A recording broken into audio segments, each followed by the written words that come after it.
Bienvenidos a un nuevo Deep Dive de Huellas en la Tierra.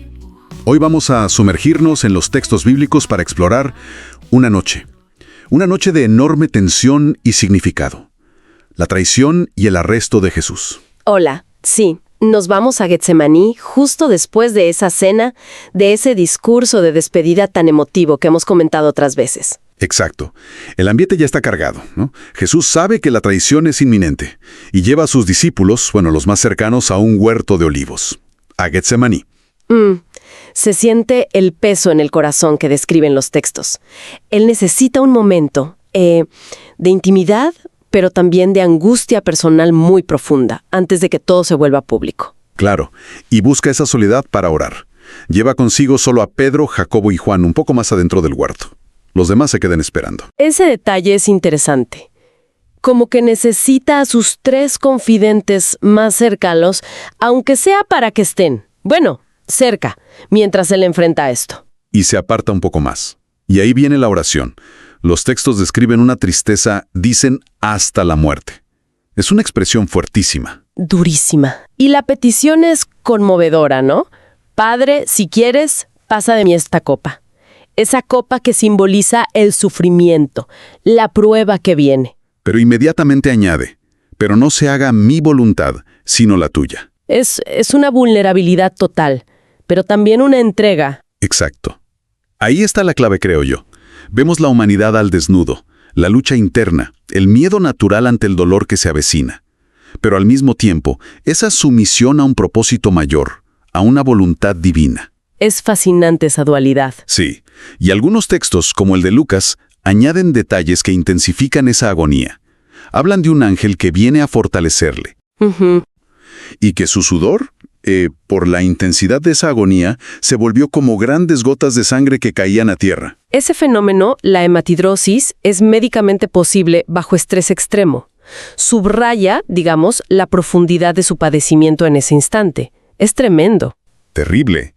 Y en medio de esa lucha tan personal, tan intensa, él vuelve a donde estaban Pedro, Jacobo y Juan. Y los encuentra dormidos. Dormidos. Vencidos por la tristeza, dice el texto. Qué paradoja, ¿no? Él en plena agonía y ellos dormidos. Sí, y la pregunta a Pedro es casi un reproche dolido. Así que no habéis podido velar conmigo una hora. Justo a Pedro que poco antes había prometido tanto. Sí. Y les advierte, ¿no? Velad y orad, para que no entres en tentación. Y añade esa frase tan citada, el espíritu a la verdad está dispuesto, pero la carne es débil. Que parece describir perfectamente la situación de ellos, pero quizá también refleja su propia lucha interna que acaba de tener, ¿no? Podría ser si refleja una comprensión profunda de la fragilidad humana. Pero el contraste es fuerte. Ellos sucumben al cansancio, a la debilidad de la carne, mientras él, a pesar de su angustia, vuelve a orar 2 veces más, según Mateo y Marcos. Repitiendo la misma idea central. Exacto. Padre mío, si no puede pasar de mí esta copa sin que yo la beba, hágase tu voluntad. Ya no pide que pase, sino que acepta que tiene que beberla. Hay una evolución en su oración. ¡Qué fuerte! Y cuando vuelve por tercera vez y los encuentra dormidos de nuevo, ya no hay reproche. No, hay como una aceptación resignada quizá. Les dice, dormid ya y descansad. Es como si dijera, ya está, ya no importa. He aquí, ha llegado la hora. Y el Hijo del Hombre es entregado en manos de pecadores. La aceptación es total. El momento ha llegado. Y vaya si llegó. Justo entonces, mientras aún hablaba, aparece Judas. Uno de los 12. Él sabía perfectamente dónde estaban. Getsemaní era un lugar que frecuentaban. Y no viene solo. Viene con una multitud. Los textos mencionan soldados, alguaciles del templo, gente enviada por los sumos sacerdotes y los ancianos. Armados con espadas, palos, antorchas, como si fueran a capturar a un criminal peligroso en medio de la noche. Y la señal. La señal acordada es terrible en su contexto. Un beso.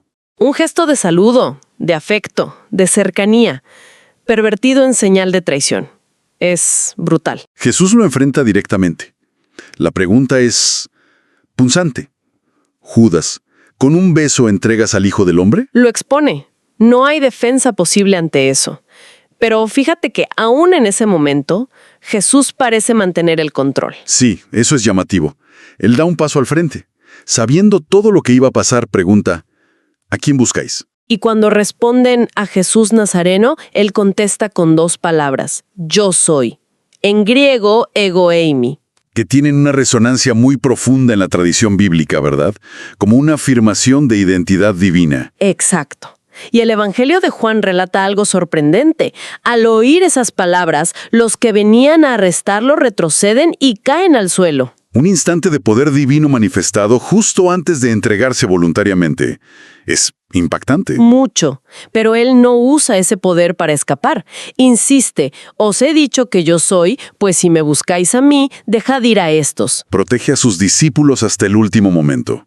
El texto de Juan incluso lo conecta con una frase anterior, de los que me diste no perdí ninguno. Es coherente con su rol de pastor, digamos, pero la tensión del momento es demasiada para algunos. Ahí es cuando Pedro reacciona, impulsivamente, como solía hacer él. Saca una espada. Tenía una espada, lo cual ya es un detalle interesante. Sí, y ataca al siervo del sumo sacerdote, un hombre llamado Malco, y le corta la oreja derecha. La situación podría haber escalado a una batalla campal ahí mismo. Pero Jesús lo frena en seco. Primero sana la oreja de Malco, un acto de compasión y poder en medio del caos. Increíble gesto. Y luego reprende a Pedro con firmeza. Vuelve tu espada a su lugar. Porque todos los que tomen espada, a espada perecerán. Una lección contra la violencia en el momento más crítico. Y añade algo fundamental para entender su perspectiva. ¿Crees que no puedo orar a mi Padre? ¿Y que él no me daría más de 12 legiones de ángeles? Deja clarísimo que su arresto no es por falta de poder para evitarlo. Para nada. Es una elección deliberada. Dice que todo esto sucede para que se cumplan las escrituras de los profetas. Es la aceptación final de ese plan, de esa copa. Y también cuestiona la forma en que lo arrestan, ¿no? Sí, les dice, como contra un ladrón habéis salido con espadas y con palos para prenderme. Les recuerda que cada día se sentaba a enseñar en el templo y no lo prendieron allí. Señala la hipocresía y la oscuridad del acto. Lo define como vuestra hora y la potestad de las tinieblas. Es un momento donde parece que el mal tiene permiso para actuar. Y después de todo eso, de la oración, la traición, el conato de violencia, la sanación, las palabras de Jesús, finalmente lo prenden. Sí, la compañía de soldados, el tribuno, los alguaciles de los judíos. Lo arrestan y lo atan. Atado, un símbolo fuerte de su entrega. Y en ese momento, cuando ya no hay duda de que Jesús se entrega y va a ser llevado, ¿qué pasa con los discípulos? El miedo se apodera de ellos. Los textos son muy claros y duros. Entonces, todos los discípulos, dejándole, huyeron.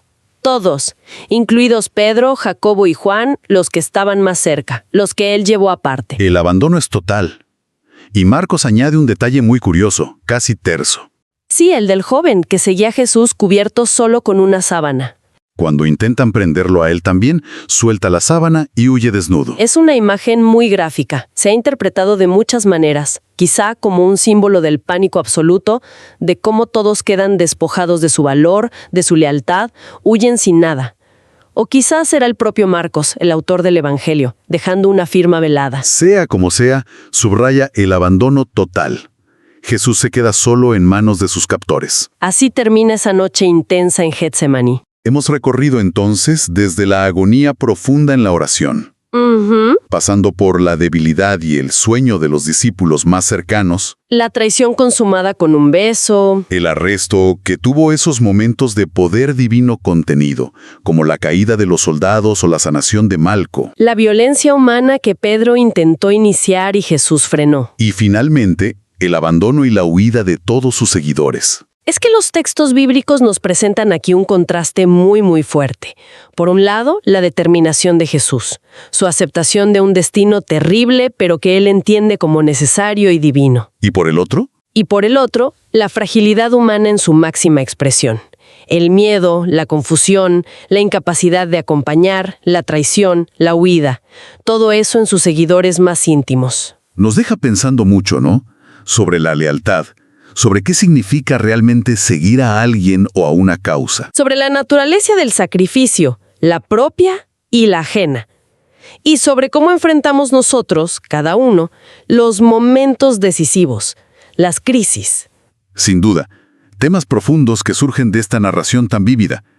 Si quieren saber más de los temas hablados hoy o compartir sus propias reflexiones, dejen comentarios. Nos encanta leerlos. Y no olviden suscribirse a Huellas en la Tierra, compartir este análisis si les pareció interesante y dar me gusta. Ayuda mucho a que sigamos explorando estas historias. Esto fue Huellas en la Tierra. Y quizá la reflexión que nos queda flotando es esa. Ante la adversidad que parece inevitable, ante nuestra propia copa, ¿qué prevalece en nosotros?